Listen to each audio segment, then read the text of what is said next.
امید کرتا ہوں کہ آپ لوگ بالکل ٹھیک ٹھاک ہوں گے۔ کیا ہمیں ڈھونڈنے کی عادت ہوتی ہے؟ کیا ہم چیزوں کو ریسرچ کر رہے ہوتے ہیں؟ مجھے فون میں ایک چیز سمجھ نہیں آ رہی تھی، اور میرا ایک دوست ہے، وہ بڑا ایکسپرٹ ہے فون کا، تو میں اس کے پاس چلا گیا۔ اب یہ چیز اسے بھی سمجھ نہیں آ رہی تھی، تو اس نے کیا کیا، فوراً سے اس نے اسے سرچ کیا یوٹیوب پر، اور اس نے وہ طریقہ سیکھ لیا اور پھر مجھے بتا دیا۔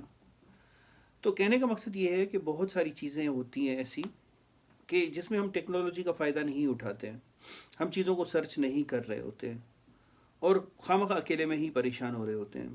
تو آج کل ود ان سیکنڈس آپ چیزوں کا پتہ لگا سکتے ہیں، یا اس کے علاوہ بہت دفعہ ہمیں یہ چیزیں انٹرنیٹ کے ذریعے نہیں مل رہی ہوتی ہیں۔ مثال کے طور پہ ایک مریض کا کیس ہے، بہت مشکل ہے اور مجھے نہیں سمجھ آتا، بجائے اس کے کہ میں اکیلے میں اندازے لگاؤں اور تجربے کروں خواہ کے، مجھے کسی سینئر کے ساتھ ڈسکس کرنا چاہیے، کسی کولیگ کے ساتھ۔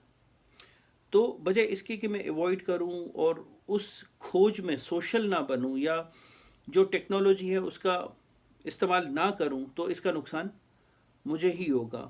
تو کہنے کا مقصد یہ ہے کہ آئیں کھل کر ان چیزوں کا ایک تو استعمال کریں، پازیٹیو استعمال کریں، اور اگر کوئی چیز ہمیں سمجھ نہیں آتی اور وہ اویلیبل نہیں ہے انٹرنیٹ پر، تو اپنے دوستوں سے صلاح مشورہ کریں۔